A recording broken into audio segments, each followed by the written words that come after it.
Sir, RSSന്റെ വിഷസർപ്പങ്ങളുടെ മുന്നിൽ വച്ച വിളക്ക് കൊളുത്തിയ സർക്കാരാണ് നിങ്ങൾ. അത് കൊളുത്തിയതാണ്. നിങ്ങൾ ഒപ്പുവെച്ചു. അതെന്തിനാ? പിൻവലിക്കാൻ വേണ്ടിയിട്ടാണ് ഒപ്പുവെച്ചത്? മരവിപ്പിക്കാൻ വേണ്ടിയിട്ടാണ് ഒപ്പുവെച്ചത്? ആ PM3 നടപ്പാകാതിരിക്കുന്നത് ഈ പറഞ്ഞ മരവിപ്പിക്കൽ കാരണമാണ്. എന്തിനാണ് നിങ്ങൾ ഇപ്പോൾ അതിനെപ്പറ്റി വീണ്ടും ആലോചിക്കുന്നത്? മരവിപ്പിക്കാൻ വേണ്ടിയിട്ടാണ് ഒപ്പുവെച്ചത്? അല്ലല്ല, ഞങ്ങൾ നയപരമായി തീരുമാനിച്ചത് നടപ്പാക്കേണ്ടതില്ല എന്ന്.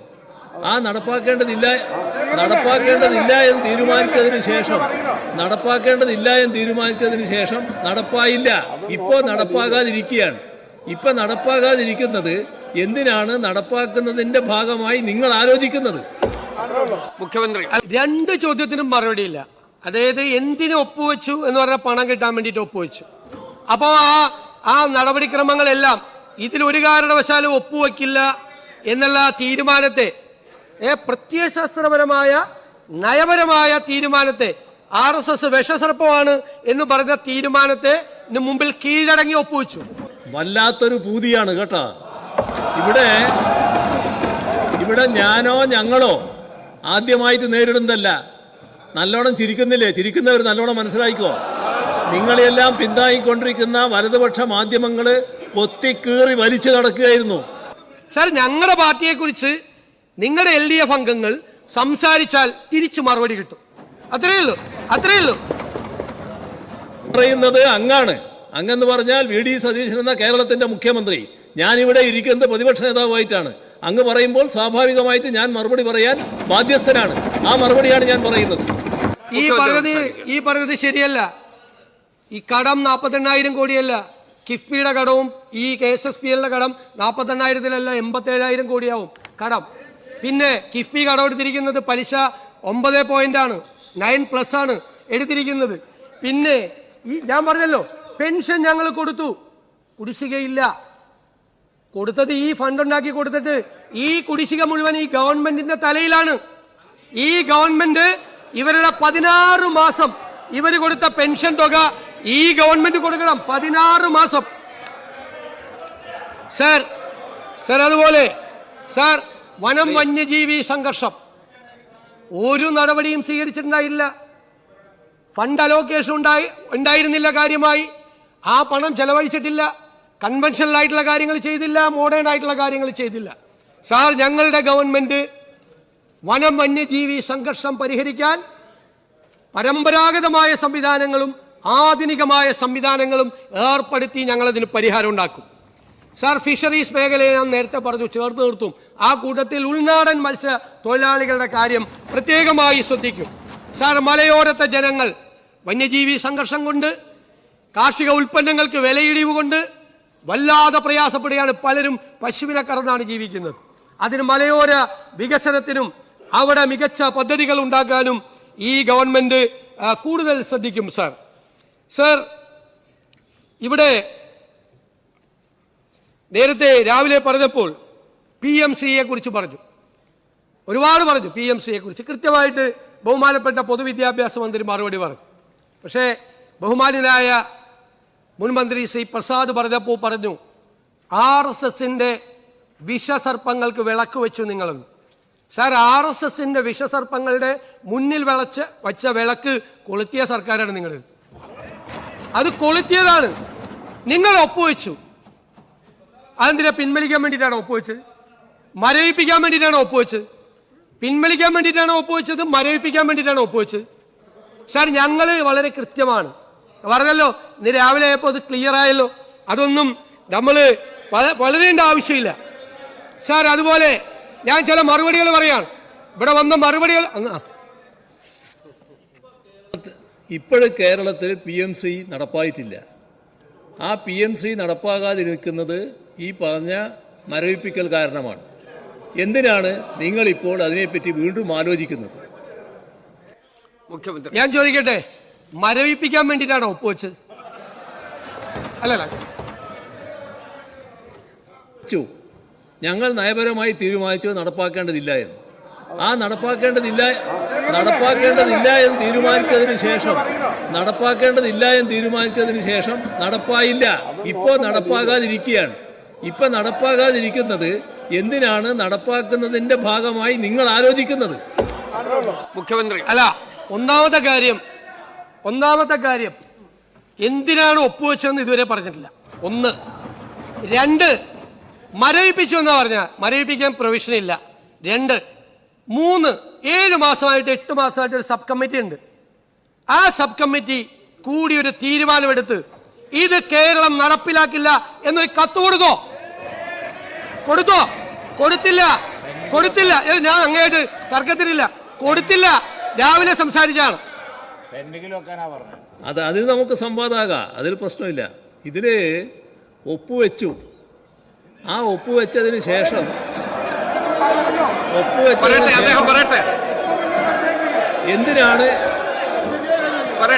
എന്തിനാണ് ഒപ്പുവെച്ചതെന്നാണല്ലോ ചോദിക്കുന്നത്.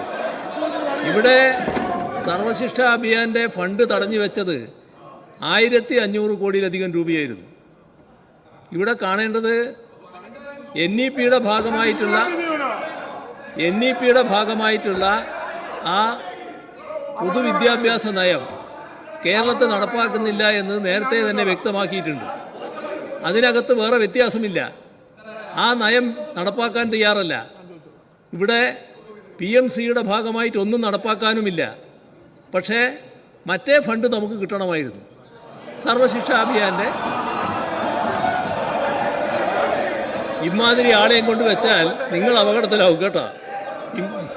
ഇമാതിരി ആളുകളെ ഇവിടെ സർവശിക്ഷാ അഭിയാന്റെ ഫണ്ട് നമുക്ക് കിട്ടാതിരുന്നാൽ നാം പ്രയാസത്തിലാകും. ആ പ്രയാസം കേരളത്തെ ആകെ ബാധിക്കുന്നതാണ്. അതൊഴിവാക്കുന്നതിനാണ് അതിൻ്റെ ഭാഗമായി ഒപ്പുവെച്ച് ആ പണം വാങ്ങാനുള്ള ശ്രമം നടത്തിയത്. പക്ഷേ ആ ശ്രമം ശരിയല്ല എന്ന് ഞങ്ങൾ തീരുമാനിച്ചു. അതിൻ്റെ ഭാഗമായി അത് മരവിപ്പിച്ചു. ഇപ്പോൾ അതിവിടെ നടപ്പാകുന്നില്ല. 8 മാസമായി നടപ്പായിട്ടില്ല. എന്തിനാണ് നിങ്ങൾ ഇപ്പോൾ നടപ്പാക്കാൻ ശ്രമിക്കുന്നത്? അല്ലല്ല, 2 ചോദ്യത്തിനും മറുപടിയില്ല. അതായത് എന്തിനു ഒപ്പുവെച്ചു എന്ന് പറഞ്ഞാൽ പണം കിട്ടാൻ വേണ്ടിയിട്ട് ഒപ്പുവെച്ചു. അപ്പോൾ ആ നടപടിക്രമങ്ങളെല്ലാം ഇതിലൊരു കാരണവശാലും ഒപ്പുവെക്കില്ല എന്നുള്ള തീരുമാനത്തെ, പ്രത്യയശാസ്ത്രപരമായ നയപരമായ തീരുമാനത്തെ, RSS വിഷസർപ്പമാണ് എന്ന് പറഞ്ഞ തീരുമാനത്തെ മുമ്പിൽ കീഴടങ്ങി ഒപ്പുവെച്ചു. നമ്പർ 1. നമ്പർ 2, എന്തുകൊണ്ട് നിങ്ങൾ ഇത് നടപ്പാക്കുന്നു എന്ന ചോദ്യമാണ്. ഞങ്ങൾ നടപ്പാക്കുന്നു എന്നൊന്നും പറഞ്ഞിട്ടില്ലല്ലോ. നിങ്ങൾ പറഞ്ഞത് എൻ്റെ രണ്ടാമത് ചോദ്യം, എന്തുകൊണ്ട് ഇത് ഞങ്ങൾ ഇനി നടപ്പാക്കില്ല എന്ന് പറഞ്ഞിട്ടൊരു കത്ത് കൊടുത്തില്ല 8 മാസമായിട്ട്? രണ്ടും ചെയ്തില്ല. ഒപ്പുവെക്കുകയും ചെയ്തു, നടപ്പാക്കില്ല എന്ന് പറഞ്ഞ് കത്തും കൊടുത്തില്ല. നിങ്ങളൊരു സബ് കമ്മിറ്റിയെ വെച്ചു. ഞങ്ങളെന്താ ചെയ്തത്? ഞങ്ങളും ഒരു സബ് കമ്മിറ്റിയെ വെച്ചു. ഞങ്ങൾ മന്ത്രിമാരുടെ സബ് കമ്മിറ്റിയെ വെച്ചു. ആ മന്ത്രിമാരുടെ സബ് കമ്മിറ്റിയെ വെച്ചിട്ട് ഞങ്ങൾ തീരുമാനമെടുക്കും. ഞങ്ങളുടെ തീരുമാനം എന്താ? കരിക്കുലം ഫ്രീഡത്തിൽ തൊടാൻ സമ്മതിക്കില്ല. സെലക്ഷൻ ഓഫ് സ്കൂൾസ് ഞങ്ങൾ ചെയ്യും, ഗവൺമെന്റ് ചെയ്യും. ആ ഒരു സിലബസിലും തൊടാൻ കേന്ദ്ര ഗവൺമെന്റിനെ സമ്മതിച്ചുകൊണ്ടുള്ള ഒരു നെഗോസിയേഷനും പറഞ്ഞു. സാർ, അടുത്തത് സാർ ഇവിടെ ബഹുമാനപ്പെട്ട BJPയുടെ കക്ഷി നേതാവ് സംസാരിച്ചപ്പോൾ മറുപടി പറയണമല്ലോ. അസംബ്ലിയിലെ റെക്കോർഡിൽ കിടക്കാണ്. ബഹുമാനപ്പെട്ട BJP, അതാണ് നിങ്ങളല്ല, നേതാവ് ഇവിടെ പ്രസംഗിച്ചപ്പോൾ നമ്മുടെ സുഹൃത്താണ് അദ്ദേഹം, പറഞ്ഞു 63 സീറ്റുമായിട്ട് കോൺഗ്രസ് വന്നിരിക്കുകയാണ് അധികാരത്തിൽ. 63 സീറ്റ്. ഇത് തമ്മിത്തല്ലി പിളരും, പുതിയ കേരള കോൺഗ്രസ് ഉണ്ടാവുമെന്നൊക്കെ പറഞ്ഞു. ശരി, 3 നേതാക്കന്മാരാണ് നിങ്ങൾ ജയിച്ചു വന്നത്. നിങ്ങൾ 3 പേരും തമ്മിൽ നല്ല യോജിപ്പാണല്ലോ അല്ലേ? 2 സീനിയർ നേതാക്കന്മാര്, ഒരാൾ 2ാമത്തെ ബെഞ്ചിലും ഒരാൾ 3ാമത്തെ ബെഞ്ചിലും ഇരുത്തിയിട്ടാണ് അങ്ങ് വന്ന് മുൻ സീറ്റിലിരിക്കുന്നത്. ഭയങ്കര യോജിപ്പായതുകൊണ്ടാണല്ലോ. ആണല്ലോ? Yes sir. പിന്നെ CPM, കോൺഗ്രസിൽ ഭയങ്കര മുഖ്യമന്ത്രി തർക്കമാണ്, കോൺഗ്രസിൽ ഭയങ്കര പ്രശ്നമാണ്. സാർ, ഞങ്ങൾ ഗവൺമെന്റായിട്ട് പോവാണ്. അതൊക്കെ ഉണ്ടാവും. ജനാധിപത്യ പാർട്ടികളിൽ അതൊക്കെ ഉണ്ടാവും. അർഹതപ്പെട്ട ഇഷ്ടംപോലെ ആളുകൾ ഇതിനകത്തുണ്ട്. എന്നേക്കാൾ അർഹതയുള്ള ആളുകളുണ്ട്. ഞാനായെന്ന് മാത്രമേ ഉള്ളൂ. മനസ്സിലായില്ല? അതൊക്കെ നടക്കും ജനാധിപത്യ പാർട്ടി. നിങ്ങളുടെ പാർട്ടിയിൽ CPM-ൽ എല്ലാം ശാന്തമാണല്ലോ അല്ലേ? എന്താണ് തെരഞ്ഞെടുപ്പ് കഴിഞ്ഞിട്ട് നടക്കുന്ന കാര്യങ്ങൾ? എന്താ തെരഞ്ഞെടുപ്പ് കഴിഞ്ഞിട്ട് നടക്കുന്ന കാര്യങ്ങൾ? സർ, ഞാൻ പ്രതിപക്ഷ നേതാവായി വന്ന് കസേരയിൽ ഇരുന്നപ്പോൾ എന്നെ ആരും ചോദ്യം ചെയ്തില്ല. പാർട്ടിയിൽ പ്രതിപക്ഷ നേതാവിനെയും പാർട്ടി സെക്രട്ടറിയെയും പാർട്ടിയിലെ അണികളും നേതാക്കന്മാരും ചോദ്യം ചെയ്യാണ് നേതൃത്വത്തെ, അല്ലെ നിങ്ങളുടെ പാർട്ടിയിൽ? അതൊക്കെ വല്ലാത്തൊരു പൂതിയാണ് കേട്ടോ. ഇവിടെ ഞാനോ ഞങ്ങളോ ആദ്യമായിട്ട് നേരിടുന്നതല്ല. നല്ലോണം ചിരിക്കുന്നില്ലേ? ചിരിക്കുന്നവർ നല്ലോണം മനസ്സിലാക്കിക്കോ. നിങ്ങളെല്ലാം പിന്താങ്ങിക്കൊണ്ടിരിക്കുന്ന വലതുപക്ഷ മാധ്യമങ്ങൾ കൊത്തിക്കീറി വലിച്ചു നടക്കുകയായിരുന്നു. അന്നൊന്നും നമ്മളൊക്കെ തകർന്നു പോയിട്ടില്ല കേട്ടോ. അതിനെല്ലാം നേരിട്ട് കൊണ്ട് തന്നെയാണ് ഇവിടെ നിൽക്കുന്നത്. എന്നെയോ ഞങ്ങളെയോ ഈ സ്ഥാനത്ത് പാടില്ല എന്ന് ഞങ്ങളുടെ പാർട്ടിയിൽ എവിടെയും ആലോചിച്ചിട്ടില്ല. അതെല്ലാം ഈ നാട്ടിലെ വലതുപക്ഷ മാധ്യമങ്ങളുടെ സൃഷ്ടിയാണ്. അത് കേട്ടിട്ടിതാ ഇപ്പൊ CPM തകരാൻ പോകുന്നതെന്ന് വിചാരിച്ച് നിങ്ങൾ വല്ലാതെ ഊഹിച്ച് നിൽക്കണ്ട കേട്ടോ. അല്ല CPM-ൽ എല്ലാം നന്നായി നടക്കുന്നുവെങ്കിൽ ഞങ്ങൾക്ക് ഭയങ്കര സന്തോഷം. കാരണം എന്താ അറിയോ? ഒരു തിരുത്തലും ഇല്ല. ഇതെല്ലാം കറക്റ്റാണ് നിങ്ങൾ തീരുമാനിക്കണമെന്നാണ് ഞങ്ങളുടെ ആഗ്രഹം. നിങ്ങൾ ഇങ്ങനെ തന്നെ പോകണം. ഞങ്ങൾ ആഗ്രഹിക്കുന്നത് നിങ്ങൾ ഇപ്പൊ തന്നെ കഴിഞ്ഞ 5-6 കൊല്ലമായിട്ടുള്ള ഞാൻ സംസാരിച്ചോട്ടെ സർ. ഞങ്ങളുടെ കാര്യം നിങ്ങളുടെ MLA-മാർ പറഞ്ഞപ്പോ അങ്ങ് എഴുന്നേറ്റ് ഇത് പറഞ്ഞില്ലല്ലോ. ഞാൻ മുഖ്യമന്ത്രി സ്ഥാനം എങ്ങനെ കിട്ടിയതെന്നും ഞങ്ങളുടെ മുഖ്യമന്ത്രി തർക്കത്തെക്കുറിച്ചൊക്കെ LDF അംഗങ്ങൾ എഴുന്നേറ്റ് നിന്ന് സംസാരിച്ചപ്പോൾ ഞാൻ എൻ്റെ കസേരയിൽ നിന്ന് എഴുന്നേറ്റ് പ്രകോപിതനായില്ലല്ലോ. ഞാൻ പ്രകോപിതനായില്ല. ഞാനത് ചിരിച്ചുകൊണ്ട് കേട്ടുകൊണ്ടിരുന്നു. സാർ, ഞങ്ങളുടെ പാർട്ടിയെക്കുറിച്ച് നിങ്ങളുടെ LDF അംഗങ്ങൾ സംസാരിച്ചാൽ തിരിച്ചു മറുപടി കിട്ടും. അത്രയേ ഉള്ളൂ. പറയുന്നത് അങ്ങെന്ന് പറഞ്ഞാൽ VD സതീശൻ എന്ന കേരളത്തിന്റെ മുഖ്യമന്ത്രി. ഞാനിവിടെ ഇരിക്കുന്നത് പ്രതിപക്ഷ നേതാവായിട്ടാണ്. അങ്ങ് പറയുമ്പോൾ സ്വാഭാവികമായിട്ട് ഞാൻ മറുപടി പറയാൻ ബാധ്യസ്ഥനാണ്. ആ മറുപടിയാണ് ഞാൻ പറയുന്നത്. ഞാനത് അപ്പുറത്തുള്ള അംഗങ്ങൾ സംസാരിച്ചതിന്റെ മറുപടി പറയാനുള്ള ഉത്തരവാദിത്തം എനിക്കുണ്ട്. എന്റെ പാർട്ടിയെ കുറിച്ചാണ് പറഞ്ഞത്. ഞാൻ റെപ്രസെന്റ് ചെയ്യുന്നത് എന്റെ പാർട്ടി, എന്റെ മുന്നണിയാണ്. എന്റെ പാർട്ടിയെക്കുറിച്ചും എന്റെ മുന്നണിയെക്കുറിച്ചും പറഞ്ഞാൽ ഞാൻ തിരിച്ചു പറയും. ഒരു സംശയവും അക്കാര്യത്തിൽ വേണ്ട. സാർ ഇവിടെ ഗവർണറുമായിട്ടുള്ള പ്രശ്നം പറഞ്ഞു. ഗവർണർ ആദ്യമായിട്ടാണ് ഇഷ്ടമുള്ള വൈസ് ചാൻസലർ വയ്ക്കുന്നത്. ഗവർണർ ആദ്യമായിട്ടാണ് സെനറ്റിലേക്ക് സ്വന്തം അംഗങ്ങളെ ചേർക്കുന്നത്. ആദ്യമായിട്ട് കേരളത്തിൽ ആദ്യമായി. ബഹളം ഉണ്ടാക്കല്ലേ? കേരളത്തിൽ ആദ്യമായി ഗവർണർ. ഞങ്ങൾ അതിനെ എതിർത്തു. അങ്ങ് ബഹളം ഉണ്ടാക്കല്ലേ? ഞങ്ങൾ അതിനെ ശക്തിയായി എതിർത്തു. ഗവർണറെ പ്രത്യേകമായി യോഗം ലോക്ഭവനിൽ വിളിച്ചപ്പോ ഞങ്ങൾ എന്താണ് സംഭവിച്ചതെന്ന് അന്വേഷിച്ചു മുഖ്യമന്ത്രിയുടെ ഓഫീസ്. അപ്പൊ ഗവർണറുടെ സെക്രട്ടറി കത്തയച്ചു. അത് തൃപ്തികരമല്ല എന്ന് പറഞ്ഞു. ഞങ്ങളുടെ ഗവൺമെന്റിന്റെ ഡിസ്പ്ലഷർ, അതൃപ്തി പ്രകടിപ്പിച്ച് തിരിച്ച് കത്തയച്ചു. ചെയ്യാൻ പാടില്ല എന്ന് പറഞ്ഞു. ഭാവിയിൽ പ്ലീസ്, അങ്ങക്ക് ശബ്ദം കൂടുതലാണ്, പക്ഷെ വേണ്ട ബഹളം. ഞാൻ പറയട്ടെ, ഞങ്ങൾ അയച്ചു. പിന്നെ ഞങ്ങളിത് VB റാംജിയിലെ 40 ഈ ബജറ്റിൽ ഒരിടത്തും കാണില്ല എന്ന് പറയല്ലോ കേന്ദ്രത്തിനെതിരായിട്ട്, ഇല്ലേ?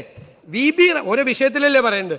VB റാംജി കേസ് വന്നപ്പോൾ അതിൽ ഇതുവരെ ഉണ്ടാകാത്ത കോൺട്രിബ്യൂഷൻ കൊടുക്കണം, 40% ആക്കണമെന്ന് പറഞ്ഞു. 10,000 കോടി രൂപയോളം, 2,500-3,000 കോടിയോളം വരികയാണ്. അവിടെ ഞങ്ങൾ കേന്ദ്ര ഗവൺമെന്റിന്റെ തെറ്റായ നയം എന്ന് പറഞ്ഞിട്ടുണ്ട്. പിന്നെ ഒരു ഗവൺമെന്റ് വന്ന ഉടനെ തന്നെ കേന്ദ്രവുമായി യുദ്ധപ്രഖ്യാപനം. ഞങ്ങൾ അതിനൊന്നുമില്ല. തെറ്റായ കാര്യങ്ങൾ കേന്ദ്രത്തിന്റെ ഭാഗത്ത് നിന്ന് ചെയ്താൽ ഞങ്ങൾ സംസാരിക്കും. അത് കഴിഞ്ഞിട്ട് അതിനോടില്ല, എല്ലാ കാര്യത്തിലും ഞാൻ വഴങ്ങുന്നില്ല. ഞങ്ങൾ സംസാരിക്കും. ഞങ്ങൾ അതിനെതിരായിട്ട് ഞങ്ങൾ നിലപാടെടുക്കും. തെറ്റായ, അതായത് കോപ്പറേറ്റീവ് ഫെഡറലിസത്തിനെതിരായി, ഈ ഗവൺമെന്റിനെതിരായി കേന്ദ്ര ഗവൺമെന്റ് നടപടികൾ സ്വീകരിക്കുമ്പോൾ ഞങ്ങൾ അതിനെതിരായിട്ടുള്ള സ്റ്റാൻഡ് എടുക്കും. ഞങ്ങൾ എല്ലാ ദിവസവും ഓരോ ഗവർണറുടെ നയപ്രഖ്യാപന പ്രസംഗത്തിൽ, വൈറ്റ് പേപ്പറിൽ, ബഡ്ജറ്റിൽ എല്ലാ ദിവസവും കേന്ദ്രത്തിനെതിരായി യുദ്ധപ്രഖ്യാപനം. അതല്ല ഞങ്ങളുടെ സമീപനം, അതല്ല. തെറ്റ് പറഞ്ഞാൽ ഞങ്ങൾ ചൂണ്ടിക്കാണിക്കും. നിങ്ങളുടെ നയമല്ല ഞങ്ങളുടെന്ന് നിങ്ങൾ തർക്കിക്കണ്ട. നിങ്ങളുടെ നയമല്ല ഞങ്ങളുടേത് വ്യത്യസ്തമായ നയവും ഞങ്ങളുടെ വ്യത്യസ്തമായ സമീപനമാണ്. ഇനി ഒരു കാര്യം കൂടി, ഇനി ഏറ്റവും പ്രധാനപ്പെട്ട ഒരു കാര്യം,